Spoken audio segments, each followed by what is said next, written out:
para convencer o povo a fazer doações. Você tem que ser um super-herói. Ó, pessoal, não vamos ter isso aqui, é o que eu fazer. Você precisa chamar!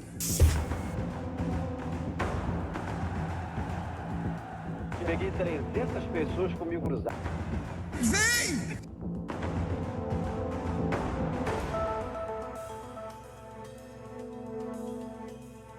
Dinheiro, venha!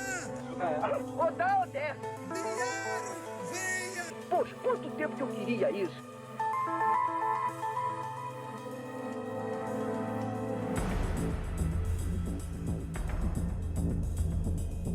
Eu tô cansado de ler a Bíblia, de ver tantas palavras numa coisa. Venha!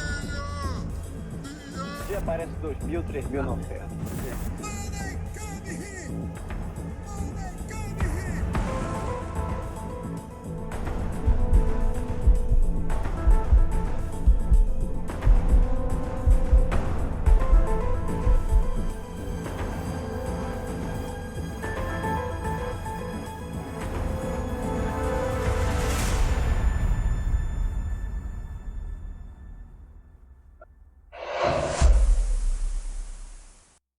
Ainda bem que acabou, né?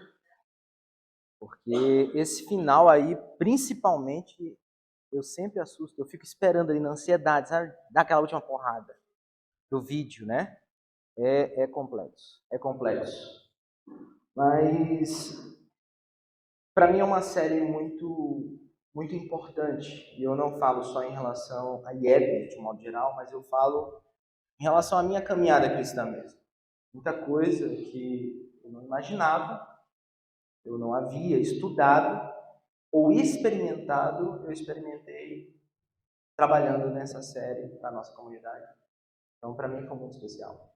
Reafirmei alguns valores, alguns princípios, mas consegui ver muita coisa boa, muita coisa nova, que requer a nossa atenção enquanto discípulos de Jesus. Sobretudo, sobre a importância do dinheiro no que se refere à nossa espiritualidade.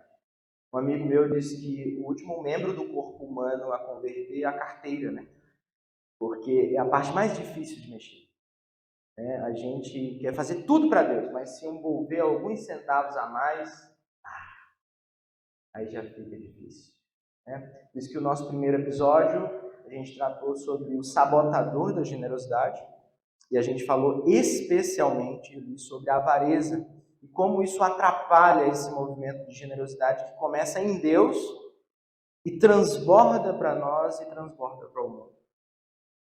A avareza é um sabotador gigantesco da nossa generosidade. Depois a gente viu um pouquinho sobre a revolução da generosidade, como isso é extraordinário e como o nosso mundo precisa experimentar a generosidade, e eles só vão ver isso a começar de nós. Né?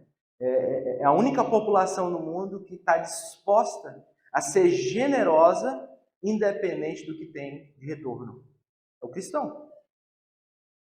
Tá? Ele não está pensando em receber uma bênção de Deus porque ele está sendo generoso, ele não está esperando muito obrigado para ser generoso, ele não está fazendo um fundo de investimento para ser generoso, mas eu estou falando do cristão mesmo, né? Do cristão meia-boca, né? O meia-boca, ele vai fazendo aquilo por algum interesse, por algum aplauso, por algum retorno ali financeiro, alguma coisa desse tipo. O cristão mesmo é diferente. E a gente falou no domingo passado sobre como a generosidade acontece e que, de fato, existe uma lei de retorno, né? As igrejas e eu venho mencionando esse pessoal, as igrejas da chave, né? As que prometem, né? Se você der um dinheiro aqui, você vai receber um pouquinho acolá, elas não estão completamente erradas. Existe uma lei de retorno. Porém, Deus, ele nos abençoa, ele nos acrescenta mais, não para a gente ostentar, mas para que a gente possa ser mais generoso ainda. Então, esse é o princípio da lei de retorno de Deus. E hoje eu queria falar um pouquinho mais sobre generosidade na perspectiva da adoração. Eu queria falar sobre a liturgia da generosidade. Então, eu inicio essa conversa pensando no assunto que a gente deixou entreaberto ali no domingo passado. Então, se você não acompanhou o domingo passado, fica um desafio aí para você, logo mais, ou nessa semana, se dar uma revisada aí no conteúdo da semana passada, porque a gente fala bastante, dá muita base teórica ali para o que a gente está conversando aqui. Mas no domingo passado a gente falou sobre pessoas que recebem, ou que são alvos da nossa generosidade, e elas agradecem a Deus. E certamente você já experimentou isso, né? Em que alguém te assiste, alguém te acolhe, alguém tem uma ação generosa para contigo, e você pensa, cara, Deus enviou essa pessoa. Não é possível, cara, que essa pessoa tivesse conhecimento do que eu estava passando. Então, Deus generosamente enviou essa pessoa para me abençoar. E hoje, eu queria pensar de um outro jeito, né? Eu queria pensar sobre e quando nós queremos oferecer algo para Deus. Como é que a gente faz? Beleza, Deus envia para nós a bênção dele, a gente entende. Mas e quando nós queremos oferecer algo para Deus? Como é que a gente faz isso? Ou podemos fazer do nosso ato de generosidade uma oferta ao Senhor?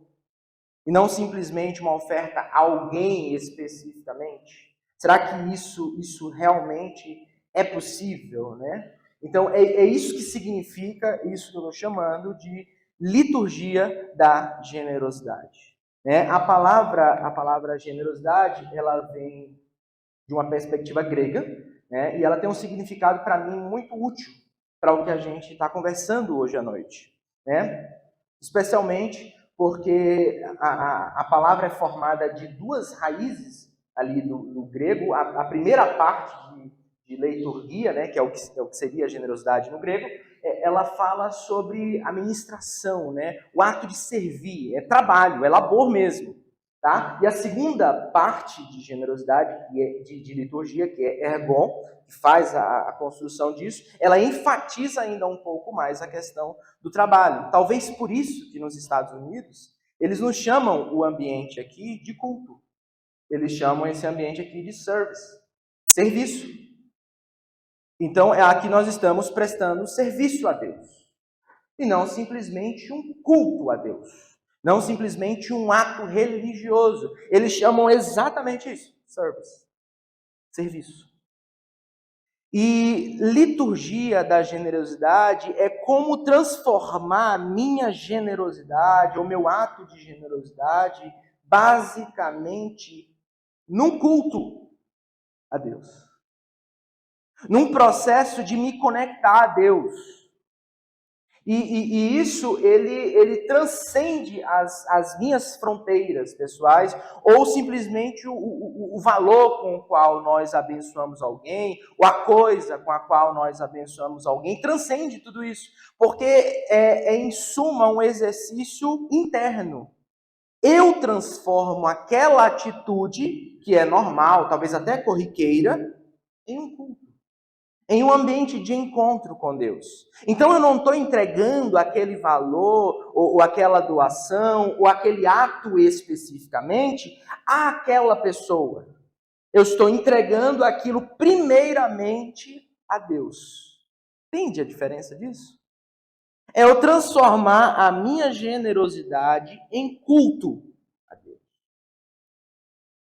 Então, como adoramos ao Deus Criador com os nossos recursos materiais, é uma excelente pergunta. É uma excelente pergunta para a gente começar essa conversa. Mas será que realmente é possível? Claro que é possível. Tudo é possível nesse sentido. E eu queria introduzir esse assunto para alguém que, na minha opinião, é uma pessoa extremamente generosa. Extremamente generosa e um exemplo cultico da Bíblia. Assim, alguém que sabia de fato adorar a Deus das mais variadas formas. É o cara que introduziu a música na igreja, digamos assim, entre aspas. Ele introduziu, ele pensava o culto de um jeito muito mais amplo, que é o Davi, que depois se torna o segundo rei de Israel. Assim, é uma figura importantíssima para a história de Israel. E a gente vê a história de Davi dividida basicamente nesses 3 livros da sua Bíblia, tá? 1 de Samuel, 2 e 1 de Crônicas, ok? A gente vê isso muito claro. Eu acho que vale muito a pena ressaltar a importância do Davi, porque esses 3 livros aqui contam a história de aproximadamente 50 anos do Davi. É muita história, é muita coisa, é muito conteúdo, é muito material histórico, comprovado. Então, é coisa boa, coisa importante para a nossa vida. E o Davi é tão importante que a gente vê o nome dele citado pelo menos cerca de 1.127 vezes.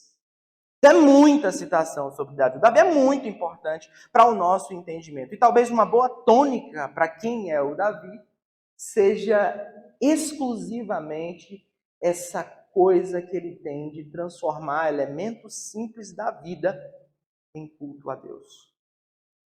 Acho que isso já para nós já seria suficiente para a gente entender bem o Davi na Bíblia, né? Outra informação importante para a gente dar uma divagada assim, na história do Davi é que 1 Samuel e 2 Samuel e 1 Crônicas, eles falam do mesmo período histórico, ok? E eu acho importante isso porque o texto que a gente vai ler vai ter uma brincadeirinha no texto. E aí a gente precisa estar preparado para isso, para a gente poder interpretar o texto com fidelidade. Tá? Então, quando você pega 1 e 2 de Samuel, ele é atribuído, é um texto atribuído ao Samuel, que foi um profeta, um juiz, alguém importante em Israel também, antes da monarquia. Na verdade, ele introduz esse período da monarquia em Israel. E foi escrito ali por volta do ano 5º antes de Cristo. Então, o Samuel estava muito próximo ali dos acontecimentos da vida de Davi. Já a 1 Crônicas, que também conta a história do mesmo período, ele estava um pouco mais distante da história de Davi. A gente está falando aqui do século V, então século X e século V aqui. A gente está falando do período pós-exílico de Israel. Israel passa ali um período ali tirando umas férias da Terra Prometida, na Babilônia, por conta de um pequeno pecadinho que eles cometeram, que foi simplesmente trocar o Deus verdadeiro por qualquer coisa. Então Deus, como ama demais Israel, ele disciplina Israel na Babilônia ali por 70 anos. E aí nesse período de ajustar as coisas, esse fulano chamado Esdras, que é um escriba, alguém importante para a história de Israel, ele começa a resgatar os documentos históricos e reescrever a história de Israel para que ficasse mais fácil para o povo ali contar a história para os seus filhos e para as futuras gerações que estavam retornando à Terra Prometida. Então, é a mesma história sob 2 perspectivas temporais diferentes. Então, assim, eu acho importante ressaltar isso, porque a gente vai ver algumas coisinhas ali e faz sentido fazer alguma comparação para a gente entender o que está acontecendo nesse período. Então, eu quero pensar em 2 Samuel, e eu também acho muito válido a gente entender o contexto do livro, né? O livro como um todo. Porque 1 Samuel, eu fiz essa divisão porque eu achei mais didática para mim. Outros teóricos vão fazer outras divisões, e vão tratar o texto do jeito que eles quiserem, mas eu acho didático para mim fazer essa divisão. Então eu divido o 2 Samuel em capítulos 1 a 6, porque ali é um período de bênção, de prosperidade. O Davi, de fato, ele é empossado como rei de Israel. O Saul, que é o rei anterior a ele, morre. Então, assim, é uma história muito bonita, você vê o caráter de Davi, você vê como Davi funciona, é muito bacana. Só para você ter uma noção desse período, quando Saul morre, a pessoa que foi ali envolvida na morte de Saul vai tentar dar essa notícia para o Davi, cheio de alegria, né? Aí o Davi falou assim, cara, você tocou em alguém que foi ungido por Deus. Você auxiliou a morte desse cara. E aí Davi autorizou que esse homem fosse morto ali imediatamente. Só para você ter uma noção quanto Davi era alguém temente a Deus e como era importante essa experiência com Deus. O que Deus fazia para Davi era muito importante. Então esse período aí, entre os capítulos 1 a 6, é um período bacana para Israel. Ele conquista ali a terra dos Jebuseus, né? E transforma essa terra na capital do reino. né? Ainda até então não era chamada Jerusalém, eles chamavam de Sião. É assim que você vai ler, inclusive, quando você lê o texto, né? Mas ele transforma aquele ambiente no centro cívico e também no centro religioso de Israel. Ele transfere ali a Arca da Aliança, todos os seus paramentos, tudo aquilo que pertencia ao culto de Israel para a capital, para que ali fosse o centro do reino. E aí no capítulo 7 eu coloco ele separado de todo o restante do livro, né, com uma atenção devida ao capítulo 7, porque para mim é um dos capítulos mais importantes do Antigo Testamento. Quando a gente vai falar sobre o Davi, porque é no capítulo 7 que o Davi deseja construir uma casa para Deus. O Davi tem essa intenção. Deus, não faz sentido eu morar num palácio e a tua habitação, entre aspas, seja uma cabana, né? Então deixa eu te construir uma casa digna do Senhor. E aí Deus diz para Davi, não precisa, eu não preciso de estrutura, né? Os homens não podem construir uma habitação para mim, mas fique tranquilo, eu vou construir uma casa para você. Deus contrapõe a intenção de Davi, dizendo, pode ficar tranquilo, eu vou construir uma casa para ti. Mas como assim, Deus? A tua descendência não vai mais sair do trono. Aqui é uma promessa messiânica, é sobre Jesus. Deus está falando, na tua descendência vai vir alguém que vai reinar, não somente sobre Israel, mas sobre toda a humanidade, e esse é o nosso Senhor Jesus. Então, por isso que eu trato o capítulo 7 de forma muito singular no livro de 2 Samuel. Outra parte importante ali, pensando na estrutura do livro, de modo geral, é dos capítulos 8 a 18. Aí eu poderia fazer várias estruturas dentro disso, mas eu vou tratar junto, só para você ter uma noção do texto, né, de 2 Samuel. Então, a gente vê ali claramente aquele pecado de Davi, né, que ele tem uma relação com a mulher que era casada, e aí ele assassina o marido dela para tentar se safar.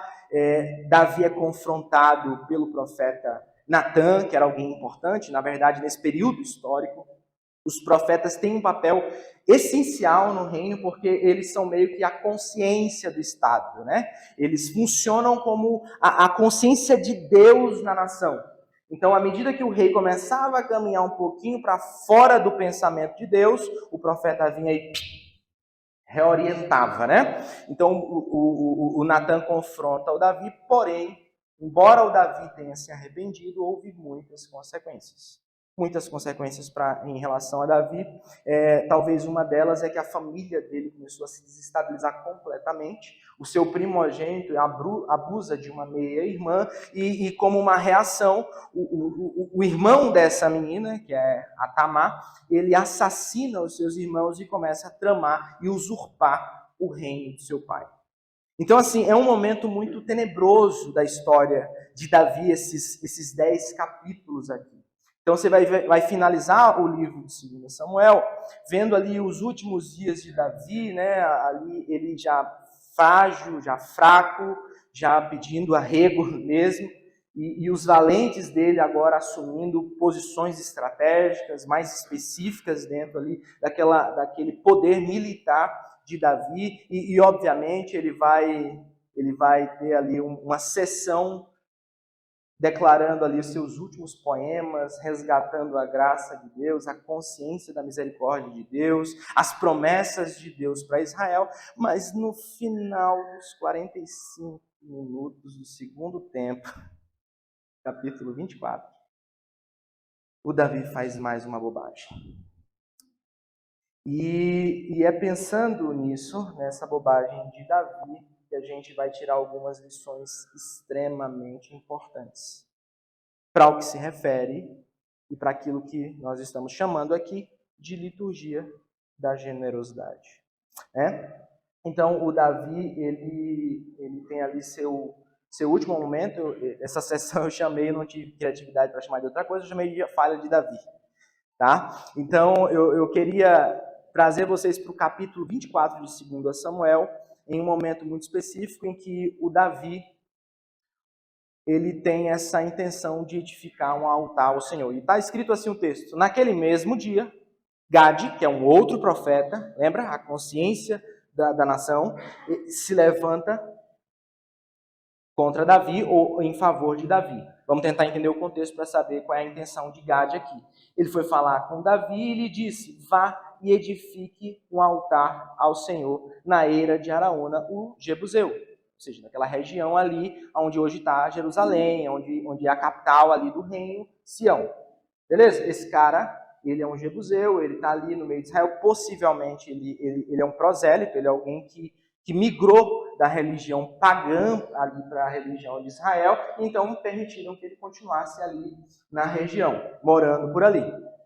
Mas é importante, se você é alguém atento, né, a uma leitura como essa, eu no mínimo ficaria com curiosidade em relação à expressão naquele mesmo dia, né? Então eu ficaria com aquela curiosidade, né? O que aconteceu nesse dia, né? O que foi importante ali naquele dia que o Davi tem que receber uma direção de Gade, que é um profeta, para então edificar um altar ao Senhor naquele lugar específico, né? O que aconteceu ali?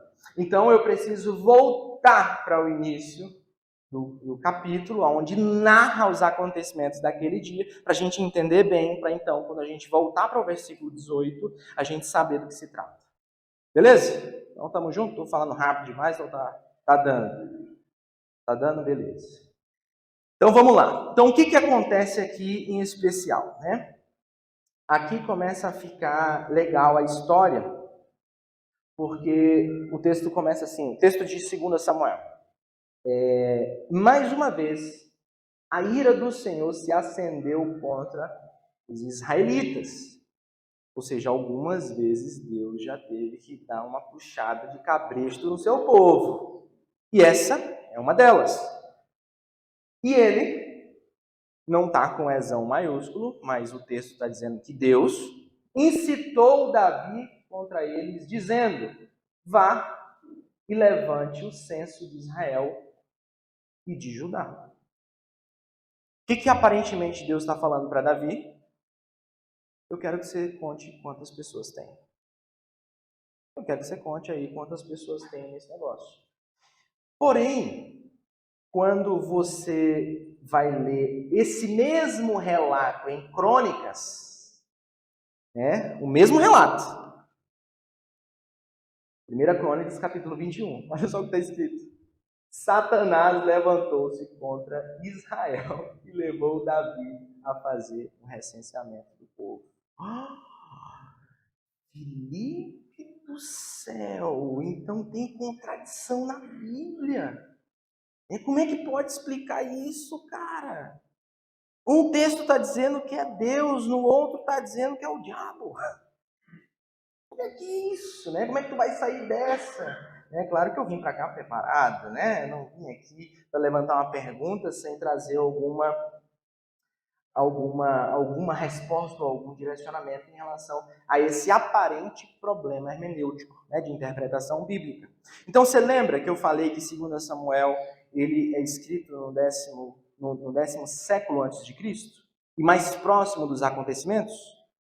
E que o de Crônicas é escrito no 5º século, depois que já tinha passado todo aquele episódio, tudo aquilo ali. Então é uma forma de revisar o conteúdo, o material histórico, para poder educar o povo para retornar para a Terra Prometida, ali da Babilônia. Então, o que está acontecendo aqui? Quando a gente entende isso aqui, a gente olha para uma pergunta como essa, né? Foi Deus ou foi Satanás que incitou Davi a fazer a contagem do povo? A gente olha para isso e pergunta assim: tá, vamos lá. Eu particularmente parto do pressuposto que a Bíblia não se contradiz, mas o que isso significa então? O processo de entendimento do povo de Deus a respeito de Deus, pensando no Antigo Testamento propriamente dito, é um processo de revelação progressiva. É isso.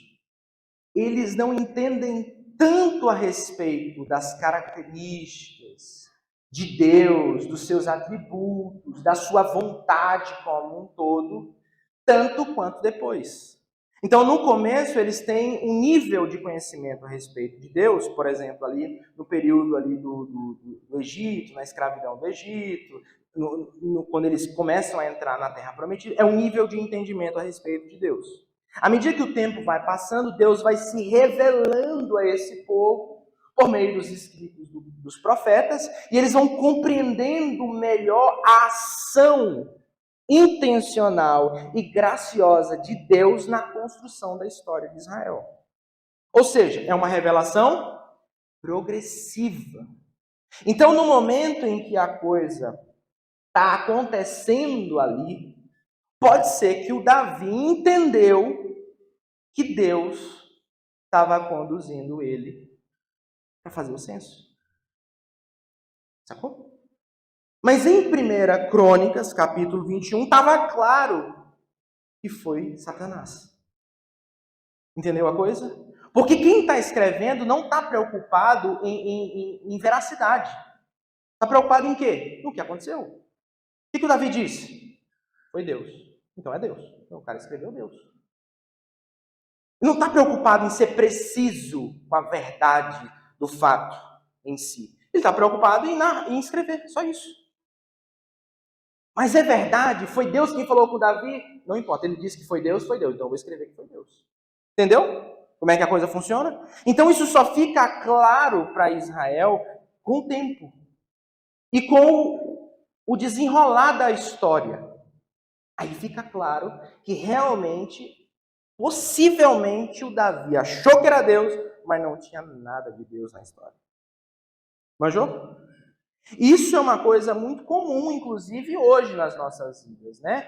Eu suponho que alguns de nós já teve diversos impulsos, né? Diversos insights, né? Sentimentos numa determinada direção e disse assim, cara, Deus está me movendo para isso. Não é? Deus está me direcionando para fazer tal coisa. Eu estou sentindo, gente, que Deus está querendo que eu faça aquilo. Eu acho que é de Deus esse projeto, esse emprego, essa pessoa para eu casar. É de Deus eu fazer tal coisa. Aí o tempo vai passando. Aí você descobre que Deus não quer nada. Era você mesmo. Era o seu coração. Ou era o cão. Entendeu? Só que na hora você está tão envolvido no negócio, está tão envolvido, você está tão desejoso daquilo, que de repente você... Ai, obrigado, Senhor, por isso. E no final não era Deus. Era só você. Era só o cão atentando sua vida. Sacou? Então, quando a gente tem esse entendimento, a gente precisa compreender que os nossos sentimentos e sensações, intuições, insights, eles não são necessariamente o entendimento daquilo que Deus quer para a nossa vida. Sacou? Não é. Muitas coisas, na verdade, são simplesmente você e eu. Tentando manipular o cenário ou tentando endossar aquele sonho, aquela direção, aquela coisa, para de alguma forma conectar com a vontade de Deus e dizer assim, Deus está me levando para isso. Vem ficar mais felizinho. Mas no final é só a gente. É só o nosso coração. É só o cão atentando. Então a gente tem que ter cuidado com o nosso coração. Eu sinto paz, Felipe, nessa decisão. Cuidado com a paz que você sente. Às vezes, não é de Deus. Felipe, mas eu tenho certeza, sabe? Eu tive até um sonho assim essa noite que tudo parece que está levando para essa... Cuidado. Então qual é a solução, Felipe, para isso? Você precisa conhecer Deus. Através da sua palavra. Consistentemente. Como Deus funciona. Como Ele agiu com o seu povo ao longo dos anos. Nas mais variadas culturas. Como Deus atua, como Deus opera, como Ele faz. Quando a gente tem um entendimento claro de quem Deus é, do que Ele faz, fica muito mais fácil da gente não seguir os nossos insights ou as ideias do nosso coração. Mas sabe qual é o problema? Muitas vezes A gente só relaciona com Deus a partir de sensações. Hoje foi especial porque eu senti Deus. Hoje não foi tão especial assim porque eu não senti tanto. E se você vai relacionando com Deus a partir das sensações, você corre o risco de fazer coisas como essa que o Davi vai fazer. Porque a gente vai continuar a história e vai chegar à conclusão óbvia que se nós não fazemos as coisas do jeito de Deus, a gente não pode contar com a bênção dele. Não foi do jeito dele. Eu não posso. Mas o oposto também é verdadeiro. Quem faz as coisas do jeito de Deus pode também contar com a bênção de Deus. Se eu não faço do jeito de Deus, se eu estou seguindo meu coração, minha intuição, minha paz interior, meu lero-lero, vai tua fé, tua história e teu sentimento. Se vira. Agora, se eu estou fazendo do jeito de Deus, mesmo que não faça sentido, mesmo que seja contraditório, mesmo que eu não concorde, mas se é o jeito de Deus, eu vou fazer, definitivamente. E aqui eu não preciso de sentimento. Eu só preciso fazer. Quando eu ajo assim, eu posso contar com a bênção de Deus.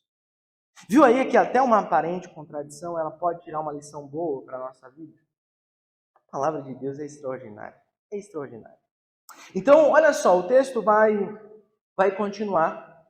E aí, quando Davi tem essa brilhante ideia de contar ao povo, alguém que conhece o Davi já há muitos anos, um dos seus valentes, ele vai dizer para o Davi assim,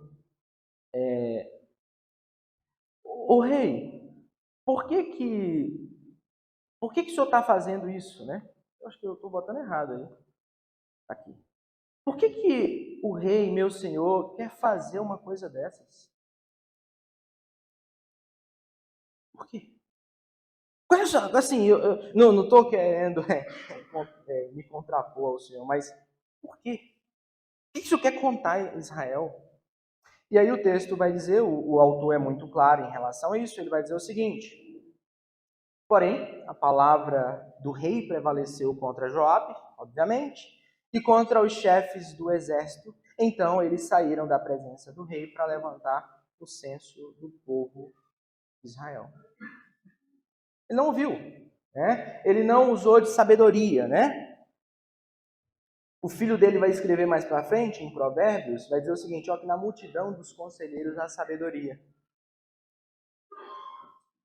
A gente não pode seguir só a nossa própria orientação. A gente precisa buscar o auxílio dos demais. Então ele não se permitiu ser confrontado por aquele cara que estava abaixo dele, digamos assim. Então, não.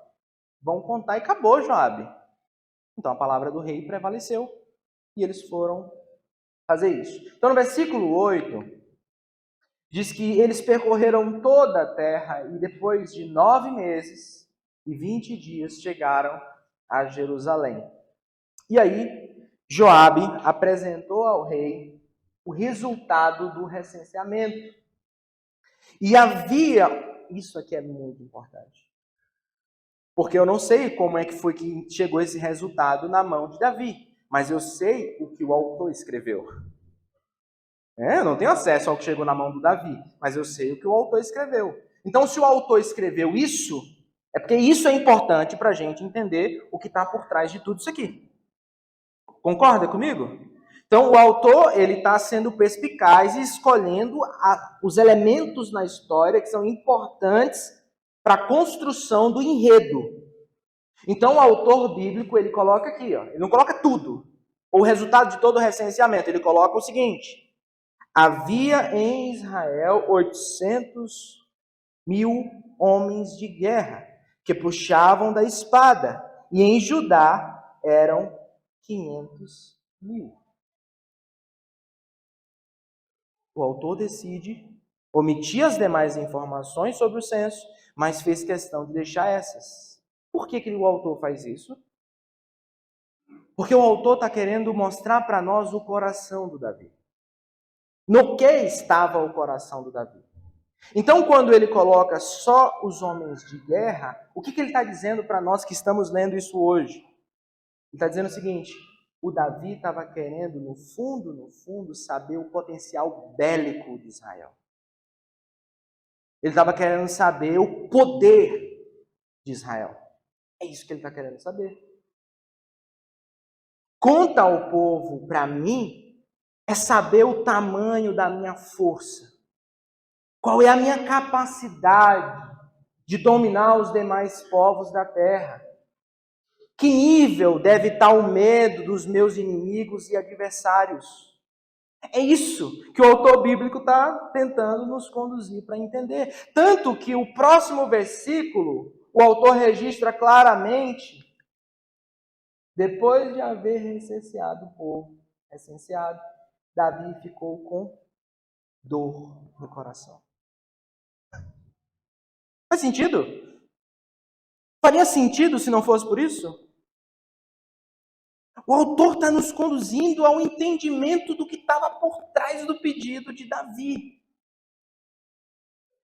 Historicamente, Israel é uma nação criada pelo próprio Deus. Deus criou Israel. E sim, para não ter dúvida, sabe como é que Deus cria Israel? Ele pega um casal de idosos, onde a mulher era infértil, estéril, e ele decide que dessa mulher gere a descendência que vai formar Israel. Só para você ter uma noção. Deus quer deixar claro para todas as nações que ele criou Israel. Ele elege Israel como a expressão da sua glória e da sua misericórdia entre todas as nações. Ele poderia ter escolhido uma nação em especial, mas Deus escolhe fazer uma nação do zero. E ao longo da história de Israel, você vai vendo as intervenções de Deus, e a única conclusão que você chega é: Deus fez com que Israel chegasse nesse e naquele patamar. Deus fez. Mas o que o Davi está fazendo agora? Ele está pensando, o que eu, e não Deus, pode fazer? Por um momento, por um deslize, o Davi se deixou confiar nele mesmo e no seu poder bélico. Mas isso é uma tendência muito natural do coração humano. Sabe por quê? Porque quanto mais recursos nós temos, isso é fato, maior é a chance de não confiarmos em Deus. Maior é a chance da gente pensar que o que nos sustenta é aquilo que a gente é capaz de produzir. Maior é a chance da gente pensar que nós somos os nossos próprios provedores. Sofremos daquela tentação da qual Jesus sofreu no deserto.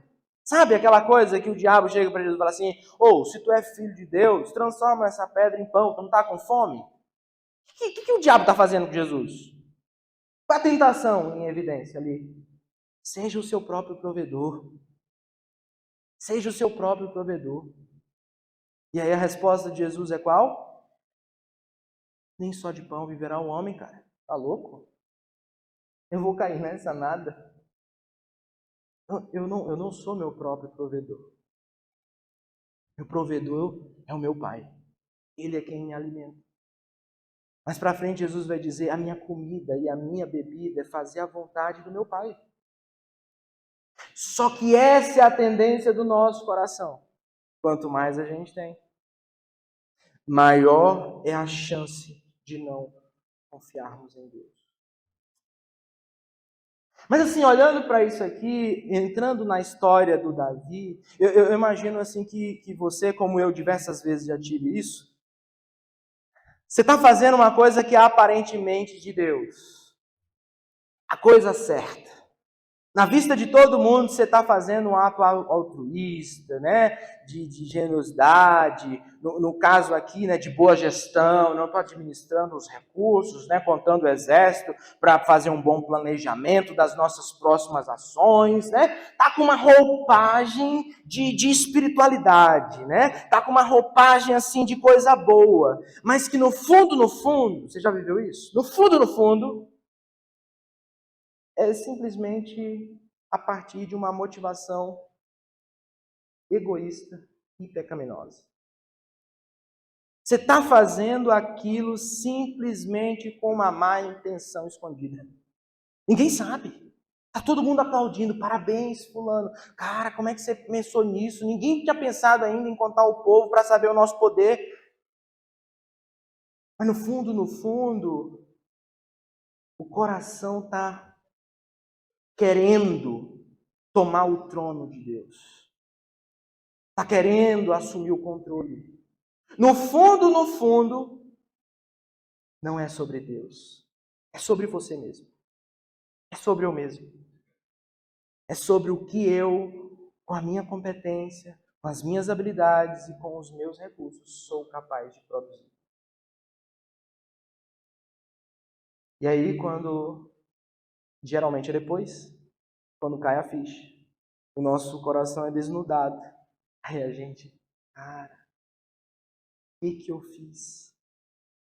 O que eu estou fazendo? Por que eu estou fazendo isso? Por que eu tomei tal direcionamento?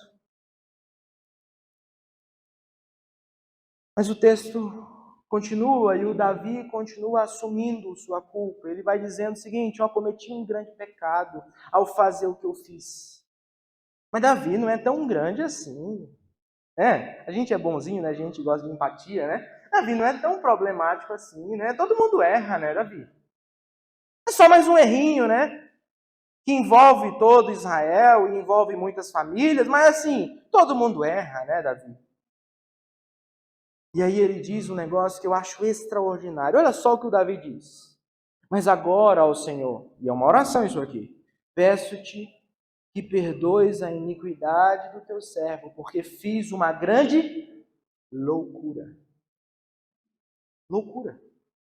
E eu acho legal o fato do Davi chamar isso de loucura, porque lá no Novo Testamento, Jesus vai conta uma história para falar sobre avareza e sobre alguém que confia nos seus próprios recursos. Ele vai chamar o cara de louco na história também. Você lembra?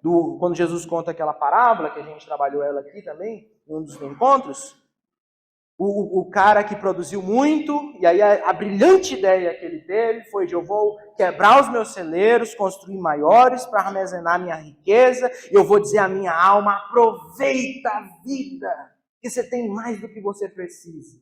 E aí como é que Deus trata com aquele homem? Louco. Insensato. Você surtou, cara. Você não tem direito de fazer isso. Esta mesma noite a sua vida lhe será exigida, então quem ficará com o que você preparou? Quem vive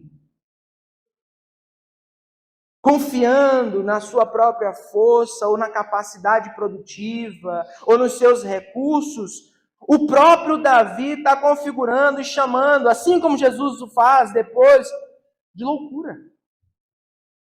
Tem noção disso?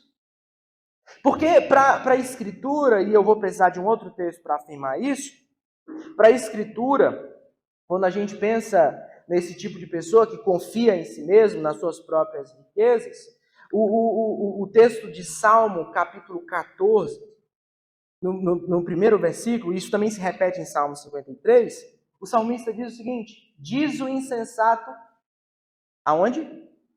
Em seu coração, no interior da sua alma, não existe Deus. Ele não está falando que esse cara, ele diz da boca para fora, Deus não existe. Não, talvez ele seja uma daquelas pessoas, gente boa, que posta no Instagram, que Deus não sei o quê, que faz um check-in, né? Tô na IEB hoje, né? Esse domingo. Ele faz essas coisas. Ele tem tatuado aqui um versículo bíblico, ele tem uns quadros pintados na casa dele com algumas coisas assim de Deus, da Bíblia. Ele faz essas coisas. Mas no coração dele, ele vive como se não houvesse Deus. Na prática, não há Deus. Pelo contrário, o que o texto diz? Corromperam-se e cometeram atos detestáveis. É isso. O que o Davi está reconhecendo? O que eu fiz foi uma grande loucura. Agir como se Deus não existisse. Porque passei a confiar em mim mesmo, no que eu sou capaz de produzir, nos resultados do meu trabalho. Por isso, agi como um louco. Doideira isso, né? Fala a verdade. Quando a gente começa a entender o que o autor bíblico está fazendo e como ele constrói a história, extraordinário. No geral, o que a gente pode concluir até o momento é que confiar nos nossos recursos é uma excelente definição de insensatez. Eu tentei ser o mais eufêmico que eu pude, para não chamar burro ou louco. Eu chamei só insensato, porque parece uma palavra diferente, né? A gente não usa muito isso, e aí soa menos radical. Mas quando você lê insensatez, você fica entre burro e louco. Que é de fato o que são as pessoas que vivem a vida como se Deus não existisse. Isso é interessante porque no Salmo 127 tem um texto extraordinário. E eu gosto muito dele, porque eu sou uma dessas pessoas que tem uma tendência gigantesca de ser louco. Todo dia eu tenho que tentar ser menos louco. E esse salmo me lembra que não adianta ser louco. Ele diz o seguinte: se não for o Senhor o construtor da casa, será inútil trabalhar na construção. Se não é o Senhor que vigia a cidade, será inútil a sentinela montar a guarda. Será inútil levantar cedo e dormir tarde, trabalhando arduamente por alimento. O Senhor concede sono àqueles a quem ama. O salmista fala por 3 vezes, será o quê, gente? Inútil. Todo o nosso trabalho será inútil se Deus não tiver nesse negócio. Mas o salmista encerra esse raciocínio com uma esperança. Qual a esperança? Ele concede sono àqueles a quem ama. E uma outra versão vai dizer que ele supre aos seus amados enquanto dormem. Ele supre as nossas necessidades quando estamos improdutivos. Porque no final não é o nosso trabalho que constrói as coisas. Não é o nosso trabalho ou o resultado dele que nos protege. Não é o nosso trabalho nem o resultado dele ou o nosso frenesi que vai fazer com que as coisas aconteçam nas nossas vidas. Tudo isso é inútil. Porque no fim das contas, é Ele, o Senhor, quem é o nosso provedor de fato. O verdadeiro provedor. Então o salmista está nos lembrando que confiar nos nossos recursos é uma excelente definição de insensatez. Porque eu estou tirando Deus da equação. Eu estou pressupondo que eu sou capaz de me sustentar, de me guardar, e através do meu trabalho eu construo minha carreira e a minha vida. Eu acho pesado, não sei você, mas eu acho muito pesado.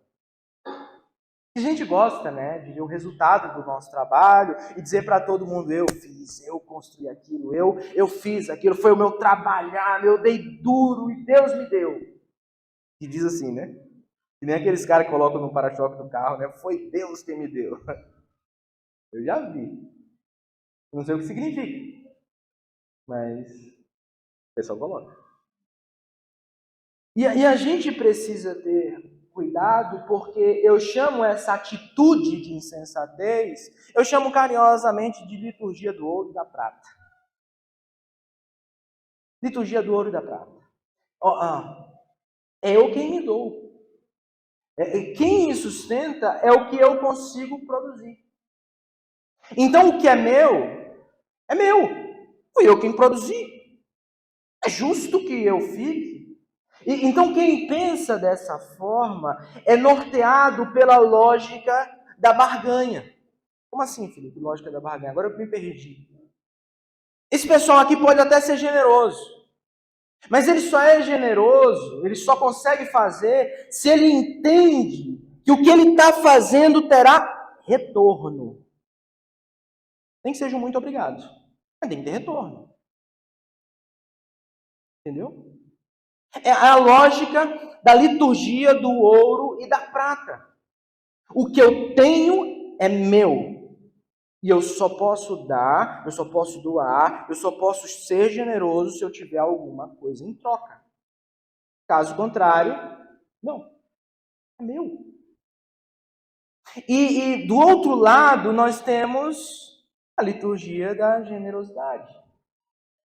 Que é alguém que pensa igualmente. Eu devo trabalhar duro. Eu devo produzir o meu pão de cada dia. Eu tenho que levantar cedo. Eu tenho que fazer o que precisa ser feito. Mas quem me sustenta é o meu Senhor. Ele é quem me dá saúde, me dá trabalho e me dá recursos. Eu posso sim abrir mão de parte do que eu tenho como forma de gratidão, porque é Ele quem cuida de mim. Levando em consideração o texto aqui, que a gente leu do Salmo, Ele cuida de mim mesmo quando não estou produzindo, mesmo quando eu estou dormindo. E se você fosse parar para refletir, as diversas vezes que Deus te sustentou, cuidou de ti, te deu mais do que precisava, eu tenho certeza absoluta que você poderia compartilhar 1, 2, 10 histórias. Porque Deus não abençoa só os bonzinhos. Deus é generoso. É diferente. Ele não é meritocrático. Ele é generoso. Por isso que ele faz chover sobre bons e sobre maus. O tempo todo. Porque ele é generoso. Ele não é que nem a gente. Né? A gente gosta de fazer chover só no pessoal que a gente gosta. É mais num calor desse. Eu quero que meu inimigo se exploda no calor. Se a gente fosse Deus, talvez seria assim, né? Mas a história continua. O Davi entendeu. Ele entendeu o pecado dele. Ele entendeu que o que ele fez foi um ato de loucura. Porque ele estava vivendo naquele momento. E os últimos 9 meses, como se Deus não existisse. E aí o texto continua. Quando Davi se levantou pela manhã. Eu não quero saber como foi a noite de Davi. Mas eu imagino que foi longa, viu? Não sei se melatonina em comprimido sublingual resolveu o problema do Davi, não. Acho que ele precisava demais para dormir. O ponto é que pela manhã, a palavra do Senhor veio ao profeta Gade, um vidente de Davi. E eu acho bacana ter assim, e está escrito dessa forma, porque mesmo no pior cenário, mesmo quando a gente faz besteira, ainda assim, Deus vem. E Ele vem para nos direcionar. Ele vem para redirecionar as coisas, para colocar as coisas no seu devido lugar. Deus não deixou Davi à mercê de suas próprias escolhas e de seu coração egoísta e autossuficiente, insensato. Não, Deus intervém. Ô Davi, estou contigo, cara. Mas olha, não vai ficar tão bom para o teu lado. E aí Deus levanta esse cara, que é o profeta Gade, para trazer algo da parte de Deus para o Davi. E aí o Gade chega e diz o seguinte: assim diz o Senhor, meu amigo, eu lhe ofereço 3 opções. Você vai escolher uma delas para que eu a execute contra você. Gade foi falar com Davi e lhe comunicou, dizendo: você quer 7 anos de fome na sua terra, 3 meses fugindo dos seus inimigos, que vão te perseguir durante esse período, ou 3 dias de peste na sua terra. Decida agora. E aí eu vou e entrego a sua resposta para Deus. Imagina, tá isso na tua mão. Opção A. 7 anos de fome. Opção B. Né? Tinha um memezinho na internet, né? A BBB, né? Você prefere passar... Tem um meme assim na internet, gente? Você prefere o quê? Passar um tempo com sua esposa, sua sogra, não sei o quê? Ou a opção B, né? O cara B. Ele não queria nem saber o que era, né? Queria B. Então é meio que isso aqui, né? Que o profeta está fazendo. Você tem 3 opções, amigo. E aí a resposta do Davi, eu acho ela muito interessante, que o autor diz o seguinte, ó, o Davi se apresenta muito angustiado. Ele está mal, cara. Mas ele diz, é preferível que caiamos nas mãos do Senhor, porque muitas são as suas misericórdias. O Davi já teve tempo suficiente para saber quem é Deus. Então, ao invés de cair nas mãos dos povos vizinhos ou ser submetido a um período difícil de fome, seca, eles já tinham vindo de 3 anos de fome. Então, o Davi não queria isso para o povo novamente.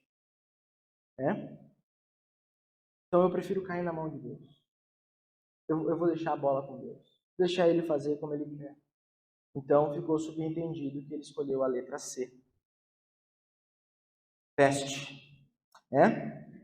E aí a gente vê um outro salmo do Davi, né? O Salmo 136, que é um salmo extraordinário. O Davi ele vai dizer o seguinte, ó, rendei graças ao Senhor, porque Ele é bom, porque o quê? A sua misericórdia dura para sempre. E eu acho muito pedagógico esse salmo, porque ele continua, rendei graças ao Deus dos deuses. Por quê? Porque a sua misericórdia dura para sempre. Rendei graças ao Senhor dos senhores. Por quê? Porque a sua misericórdia dura para sempre. Esse é o refrão. Porque a sua misericórdia dura para sempre. Em uma outra tradução, ele vai dizer exatamente o seguinte, porque o seu amor dura para sempre. Porque o amor e a misericórdia de Deus andam entrelaçados.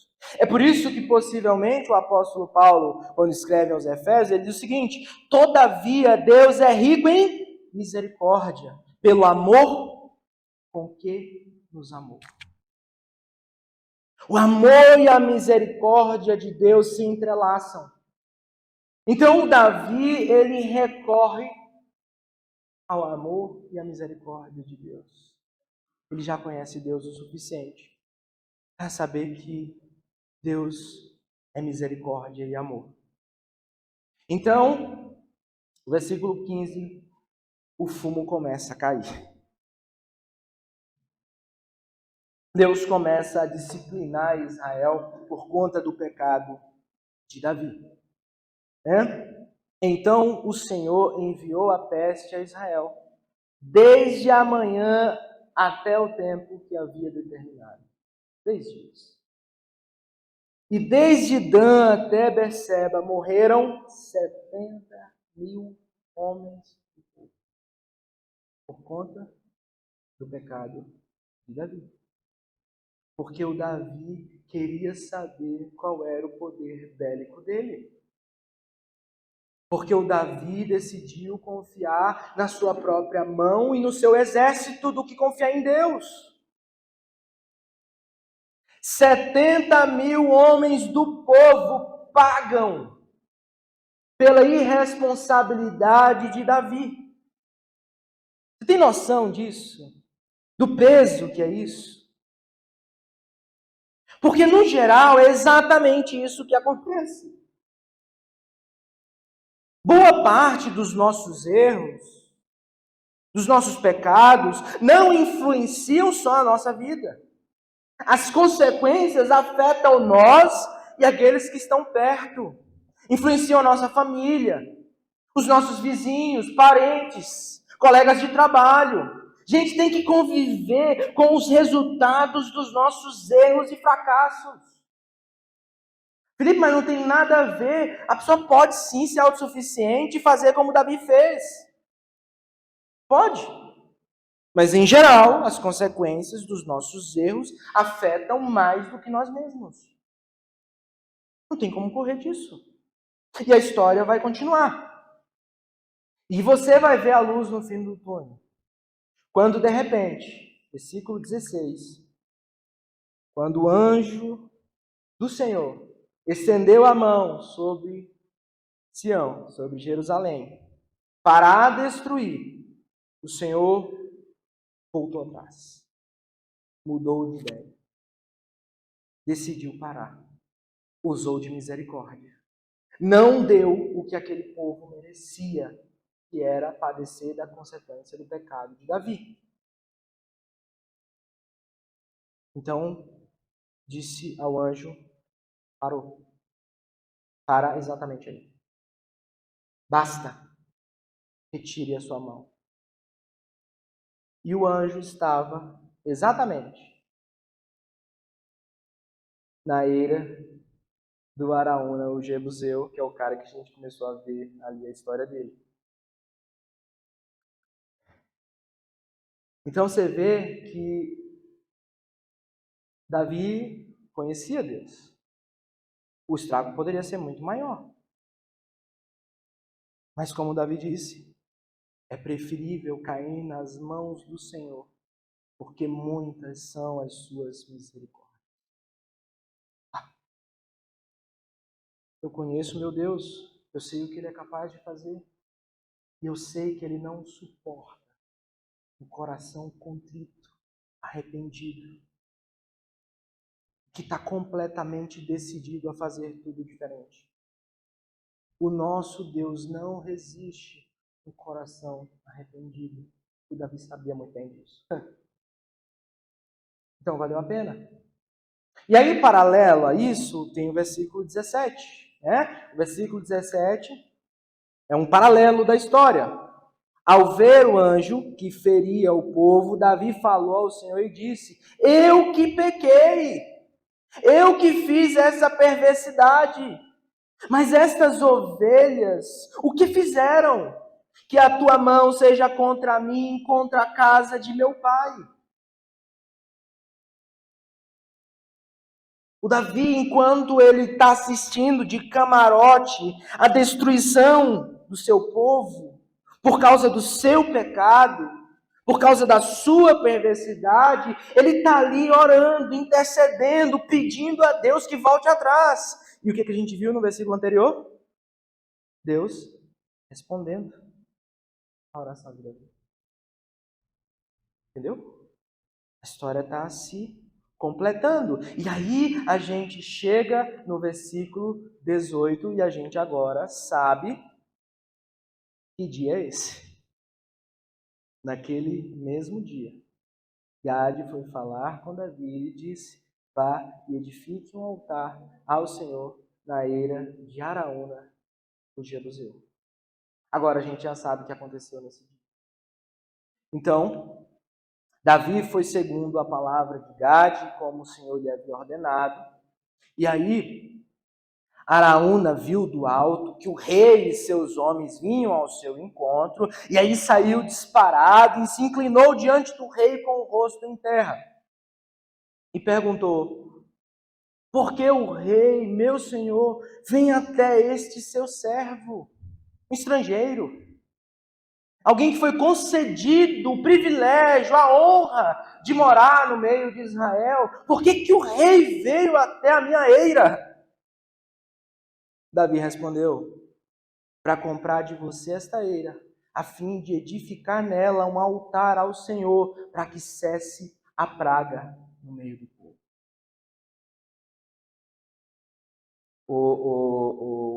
O Araúna, é o seguinte, cara, eu preciso fazer um altar exatamente aqui, porque foi exatamente aqui que o anjo parou. Ou dependendo do teólogo e hermeneuta do texto, vai dizer que é um complemento da oração de Davi. Então Davi orou, Davi fez o altar ali na eira de Araúna, e foi ali que o negócio parou. Então, dependendo do hermeneuta, do cara que está interpretando o texto, vai dizer que é em razão do altar edificado por Davi que o anjo parou, e outros vão dizer que é um resultado depois. Independente do que foi, se foi antes ou se foi depois, a gente vai tentar entender a história e tentar entender melhor essa coisa da liturgia, da generosidade nesse momento exato. Então, o Davi, ele é abordado pelo Araúna, que o rei, meu senhor, tome e ofereça o que bem quiser. Aqui estão os bois para o holocausto, o debulhador de cereais e a canga dos bois para a lenha. Tudo isto, ó rei, Araúna oferece ao Senhor. E acrescentou que o Senhor, seu Deus, aceite sua oferta. Não precisa. Deus me livre de eu aceitar pagamento por negócio. Não, rei, está na mão. O que eu tenho está na sua mão. Faz o que o Senhor quiser. E aí o Davi, né, se fosse brasileiro, né, se fosse um brasileiro assim que nem a gente, né, ele ia chegar e dizer o seguinte para o rei, né, se meu bicho passar, passou? Ele ia dizer assim, né, se ele fosse um bom brasileiro, né, eita, que coisa boa, Araúna, Deus te abençoe, meu filho. Deus abriu uma porta de oportunidade e com isso eu não vou precisar pagar, né? Gastar meu dinheiro para fazer o holocausto. Mas Deus é bom demais, Araúna. Araúna, tu é um vaso escolhido, né? Que bênção, Araúna. Ainda bem que tem pessoas, Araúna. Gente, está aqui o Araúna. Araúna, senta aqui. Está aqui o Araúna, gente. Que homem generoso e extraordinário. Que bênção que mais homens como Araúna tenham em Israel. Se fosse brasileiro, ia ser mais ou menos assim, né? Mas o Davi responde diferente. O Davi, ele fala o seguinte, ó. Não. Eu vou comprar de você pelo que vale. Porque não oferecerei ao Senhor, meu Deus, holocaustos que não me custe nada. Aqui é o de verdade. Davi não é brasileiro.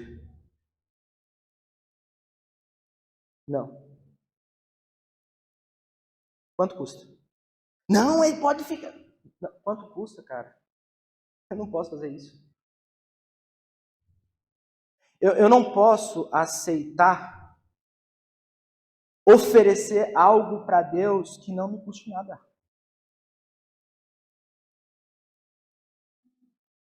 Tem que sair do bolso.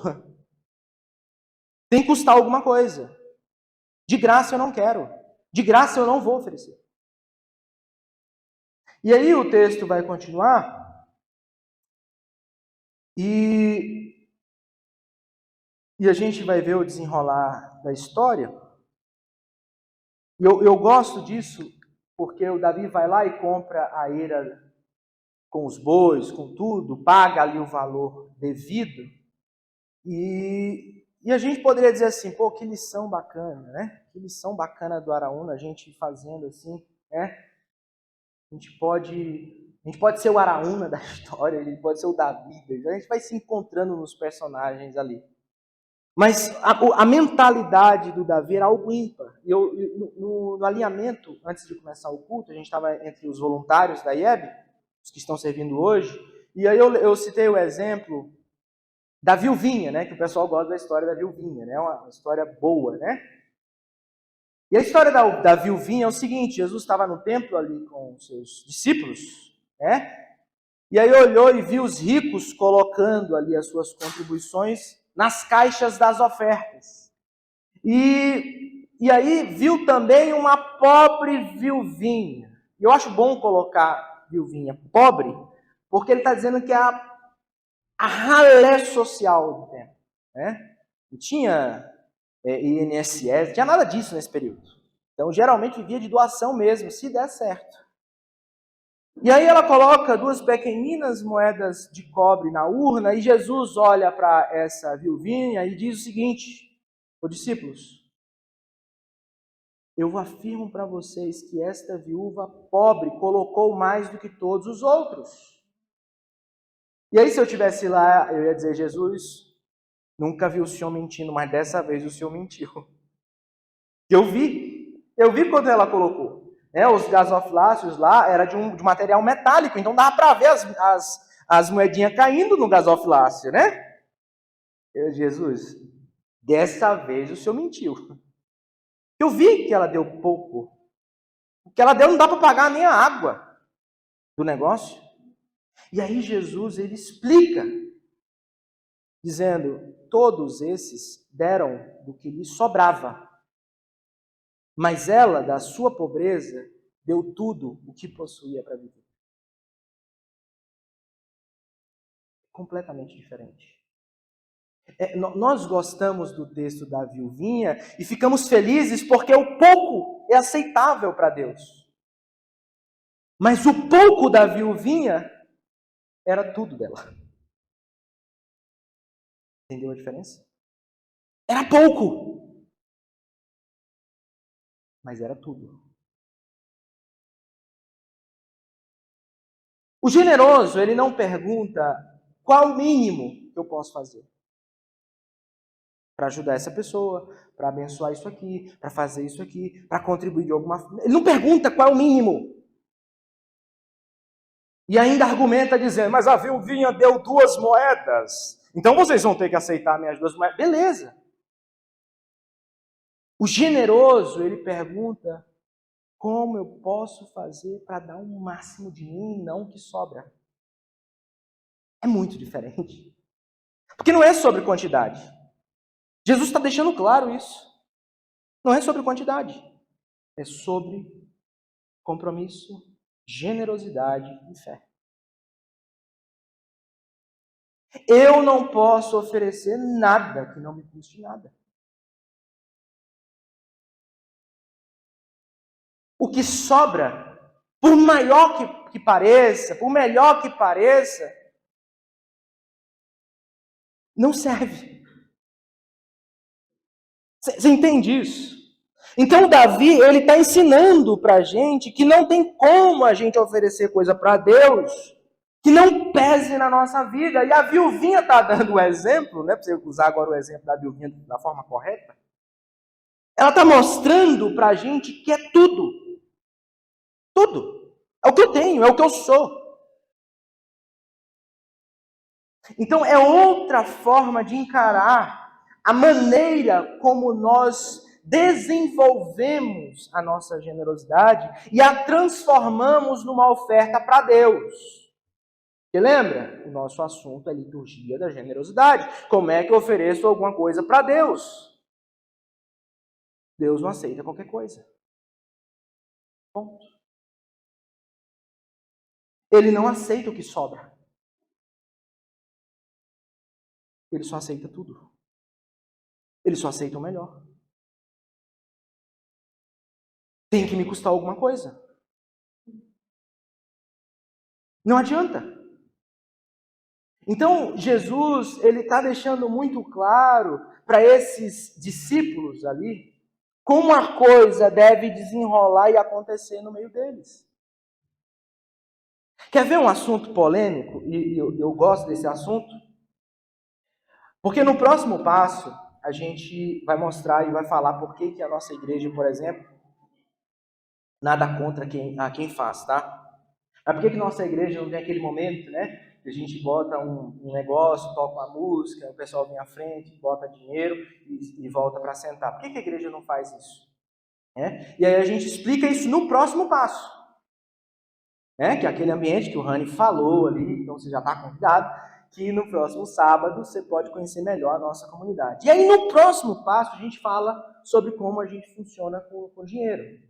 E lá especificamente a gente não fala de oferta, porque a gente parte do pressuposto que a oferta não é problema para ninguém.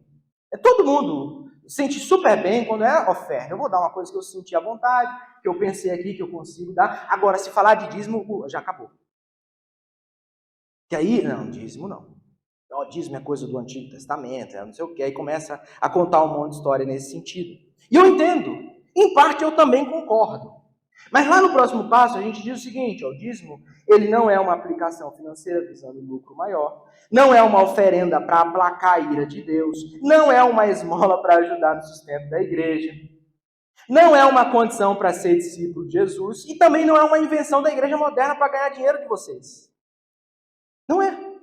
O que é dízimo? Dízimo é um princípio bíblico que é anterior à lei mosaica, em que as pessoas ofereciam ao Senhor a 10ª parte de tudo que faziam. Mas, Felipe, será que esse negócio de dízimo era bom a gente tirar? Porque, de repente, as pessoas podem ficar limitadas a esse negócio de 10%. Pode ser pesado. Né? Tudo pode ser pesado quando a gente não é generoso. Não adianta.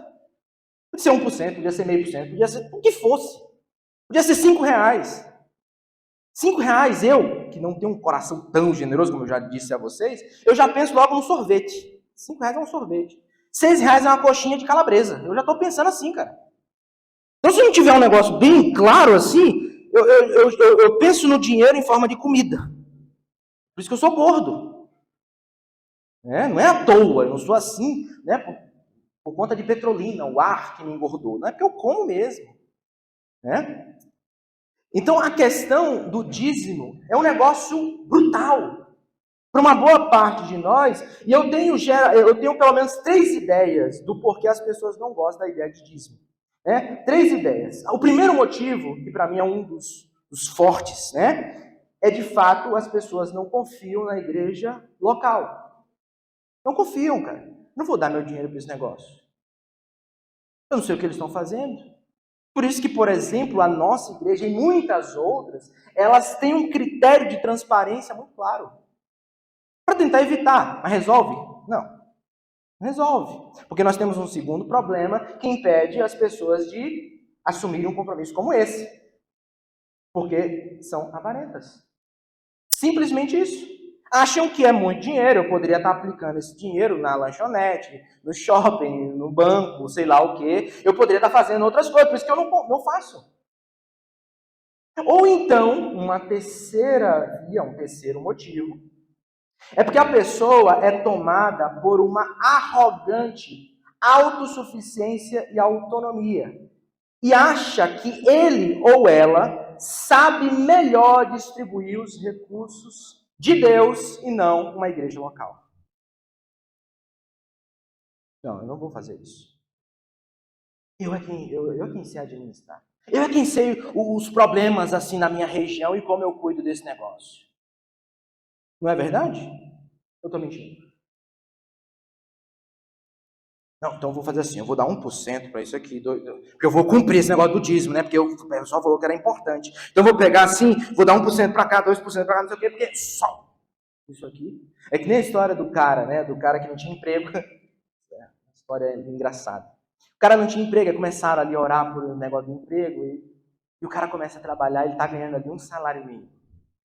Na época, e na história, um salário mínimo, sei lá, R$800. E aí ele, ai meu Deus, graças a Deus que eu tenho agora um salário, vou dar agora 80 conto à igreja, né, cara? Que coisa boa, vou ser dizimista agora, né? Faz tempo que eu só consumo nesse negócio, agora eu vou poder contribuir também.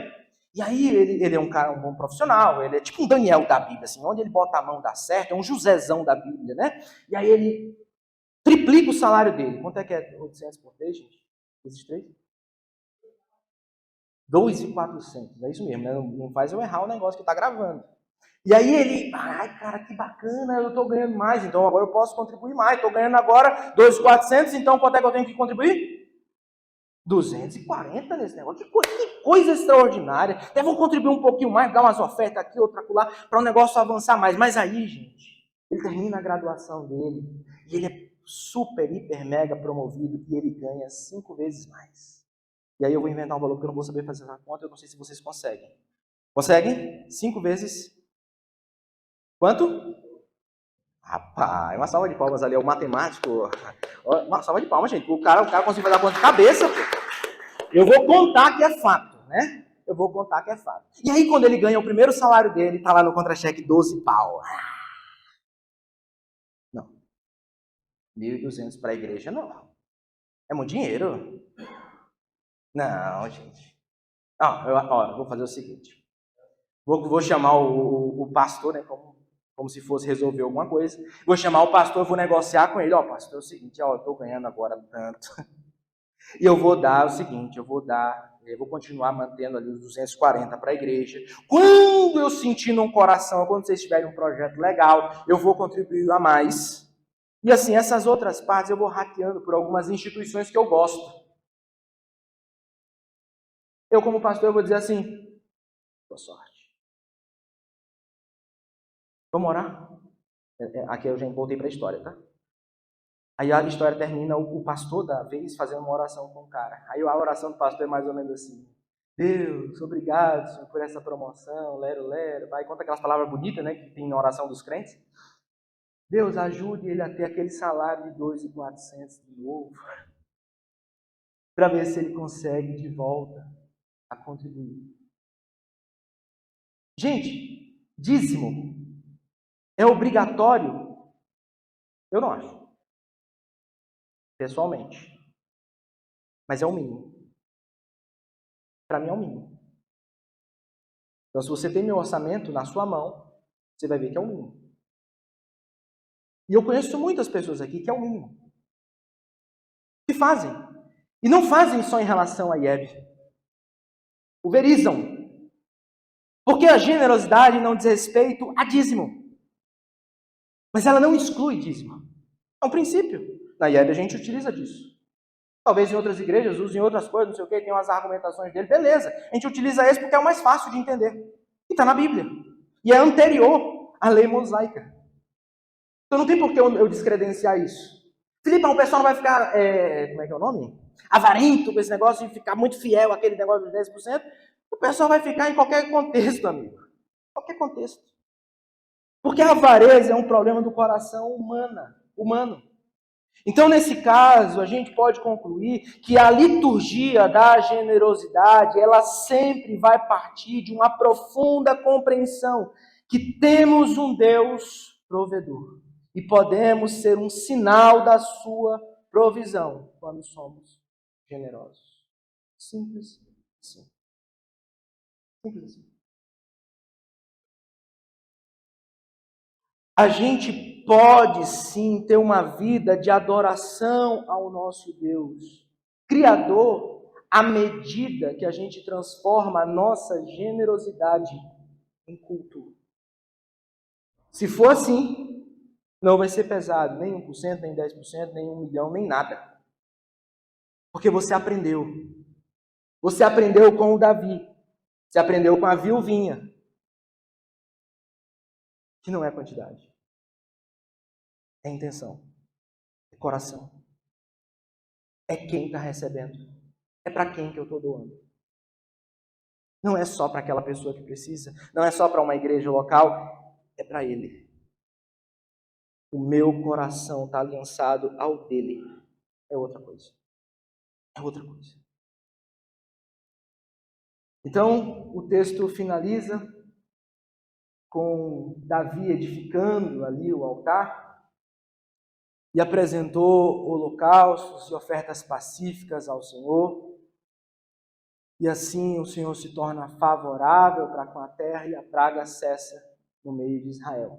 Eu gosto dessa parte e como ela é posta em 2 Samuel, porque é assim que encerra o livro, o livro encerra com essas palavras, e exatamente naquele lugar, na eira de Araúna, que o filho de Davi vai construir o primeiro templo a Deus. Deus permite que Salomão construa um templo. É um templo gigantesco. Gigantesco. Esse templo é destruído pelos babilônicos e depois Herodes reconstrói esse templo algumas décadas antes da vinda de Nosso Senhor. Mas Ageu, que é um profeta, ele disse o seguinte: o pessoal que teve acesso ao templo de Salomão, eles olharam para esse templo de Herodes, o pessoal que ouviu as histórias sobre o templo de Salomão, tendo diante de si o templo de Herodes, disse: cara, não tem o porcelanato de Salomão. Não tem as molduras de ouro que Salomão colocou. Não tem os detalhes do poder que Israel tinha na época de Salomão. Nem se compara. Então Ageu diz aqui no capítulo 2, versículo 9, o seguinte: a glória desta última casa, do templo de Herodes, será maior do que a da primeira, diz o Senhor dos Exércitos, e neste lugar concederei paz, declara o Senhor dos Exércitos. A tradição diz que foi exatamente nesse mesmo lugar, agora eu não posso provar. Mas a tradição diz que nesse mesmo lugar foi aonde Abraão levou o filho dele, Isaque, para ser sacrificado. E aí Deus grita lá: pode parar, Abraão. Mata o bicho que está do teu lado, amarrado no mato. E aí Abraão não mata o Isaque, mas mata o bicho. E ele entende o que aquilo significava. Na verdade, João, quando fala desse dia específico, ele diz o seguinte, Jesus falando: Abraão viu o meu dia e sorriu. Por que a glória dessa segunda casa, ela é maior que a glória da primeira? Porque alguém que é maior do que Davi, que é maior do que Salomão, que é muito maior que Herodes, ele entra nessa segunda casa. Ele é apresentado nessa segunda casa. Há profecias sobre ele nesta segunda casa. Ele ensina a palavra de Deus devidamente nessa segunda casa. Estou falando de quem, gente? Jesus. É Jesus que faz com que a glória da última casa seja maior do que a primeira. E Jesus, nesta segunda casa, ele purifica o templo de Israel.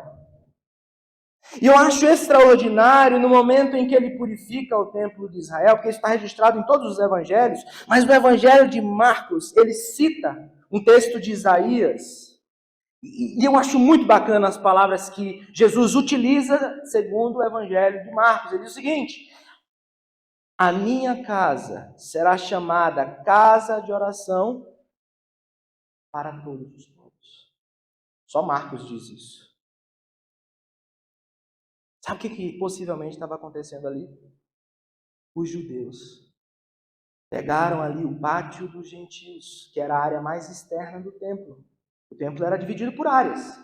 Tinha a área dos gentios, a área das mulheres, a área dos homens, a área dos sacerdotes. Era tudo bem segmentado. Então, possivelmente, na área mais externa, os judeus estavam fazendo o quê? Vendendo bagulho. Então, os gentios não tinham mais um lugar para adorar o Deus verdadeiro no templo de Israel. Então, quando Jesus bota abaixo as bancas dos cambistas e acaba com aquele mercado, purificando o templo, o que Jesus está fazendo? Abrindo espaço para os gentios voltarem. Por isso, ele cita Isaías 56. A minha casa será chamada casa de oração para todos os povos. Então, o que é purificar o templo? É tirar os cambistas? Não, não é só isso. Purificar o templo é realinhar Israel ao seu propósito essencial. Qual o propósito essencial de Israel? Foi o que Deus disse a Abraão: em ti serão benditas todas as famílias da terra, todas as nações, todos os povos. Isaías disse: luz para as nações é o que Israel é. O chamado essencial do povo de Deus foi restabelecido por Jesus quando ele reconectou Israel à sua missão essencial de ser uma bênção para todas as famílias da terra. A glória da segunda casa é maior que a da primeira, não pela sua beleza exterior ou pelo valor da sua mobília, mas porque o nosso Senhor estava lá. Entendeu isso? O templo, Ele é uma representação clara do que Deus faz em Jesus na cruz. O ser humano se voltou contra Deus e Deus fez uma promessa: eu vou corrigir tudo. Espera e verás. Eu vou corrigir tudo. E quando Jesus vem, ele é a resposta de Deus para os nossos pecados. Nesses templos, bichinhos eram sacrificados todos os dias, várias vezes. Bichinhos morriam no nosso lugar, por causa dos nossos pecados. Mas no tempo certo, aquele que purificou o templo, ele abriu uma porta de oportunidade quando ele foi dado em favor daqueles que creem de uma vez por todas. E agora, quem confia em Jesus, quem descansa nele, quem não confia mais na liturgia do ouro, da prata ou das boas obras, e que agora olha para Jesus como um sinal da generosidade de Deus em nosso favor, agora pode encontrar abrigo. Porque ele construiu uma outra casa para nós, que é sem tamanho, muito mais gloriosa do que todas essas casas feitas de tijolos e argamassa, nele mesmo. Então os que creem podem encontrar abrigo em Jesus. E é justamente isso que a gente vai fazer hoje. A gente relembra o que Jesus fez por nós e por nossa salvação hoje. A gente celebra a generosidade de Deus quando Ele se entrega por nós e por nossos pecados. Hoje é um dia extremamente importante, não somente para a nossa comunidade, mas para toda a comunidade que celebra a ceia do Senhor. Porque é nesse ambiente em que nós relembramos que não é por causa dos nossos privilégios, das nossas boas ações, que Deus nos salva, mas por causa do precioso sangue, da vida de Jesus, entregue por nós e por nossa salvação. Essas duas almas caridosas, generosas, vão entregar esses elementos apenas àqueles que se entendem como indignos de chegar até Deus, mas que decidem confiar em Jesus como o Senhor e Salvador da sua vida.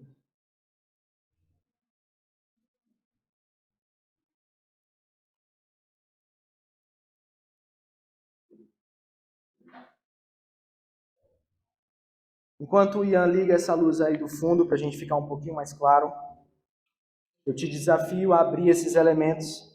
Eu prometo a vocês que a gente vai abrir um curso tutorial de como abrir esses negócios. Não é fácil. Mas a palavra de Deus diz que quem não conseguir abrir não vai ser salvo. Não herdará o reino. Né? E eu queria aproveitar esse momento para celebrar com vocês esse momento que é tão importante para a nossa fé.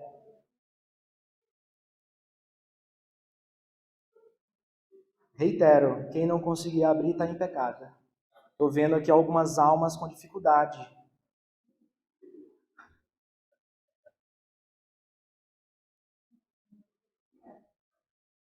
Isso não é para matar a fome, Kate.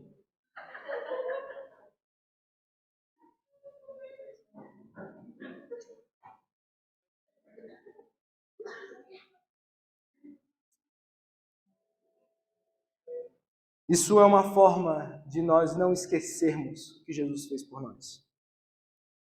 Na noite em que foi traído, ele pegou um pão, tendo dado graças, o partiu e disse: "Este é o meu corpo, que é dado em favor de vocês.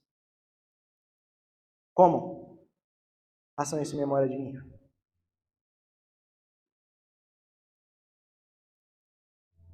Do mesmo modo, ele tomou o cálice e disse: "Esse é o cálice da nova aliança, não é mais feita no templo, através dos bichinhos que morrem diuturnamente, mas através do meu sangue, que é derramado em favor de vocês. Bebam em memória de mim." E ele fez uma promessa. E na boca dele não entra mais vinho, até o dia que nós nos encontraremos com ele no reino do nosso Pai. Quando a gente faz isso, a gente anuncia a morte dele até que ele venha. E eu queria que, embora esse seja obrigatoriamente um momento de muita reflexão e alegria, eu gostaria que você gastasse esses instantes pensando um pouquinho na sua vida e qual liturgia guia a sua trajetória. Quando a gente pensa numa série como essa, para encerrar da melhor maneira possível, a gente tem que levar em consideração que nós temos responsabilidade sobre como as pessoas vão enxergar o nosso Deus. Ele poderia ter escolhido outras formas, mas ele escolheu ser revelado através do seu povo. Nós somos um sinal da presença de Deus. Nós. É muita responsabilidade. O Paulo usa a imagem de que somos o corpo de Cristo. Somos a noiva de Cristo. A parte visível de Cristo. Tem noção disso? Nós. Imagina, você. Eu. Nossa. Mas é na nossa fraqueza que ele se mostra para o mundo. O que a gente precisa fazer? Confiar. Confiar. Confiar que ele pode. Não que a gente consegue, mas que ele pode. Confiar que o jeito dele, a forma dele vale a pena. Ele pode. E porque ele pode, você dá o passo. Você toma a iniciativa. Você faz. Você fala do amor dele. Você anuncia quem ele é. Você demonstra o amor dele em palavras e ações. Não é porque você pode, mas porque ele pode. Inclusive, usar você. A nossa parte é só, eis-me aqui. E transformar a nossa vida numa liturgia. Num ato de adoração a Deus em todos os sentidos. É isso. Se isso acontecer, o mundo ficou menor para nós cumprirmos a nossa missão. A gente vai muito longe. Deus quer usar a gente. Mas a gente precisa transformar a vida numa grande liturgia. Em que tudo que a gente faz é um ato de adoração ao nosso Deus, provedor, Salvador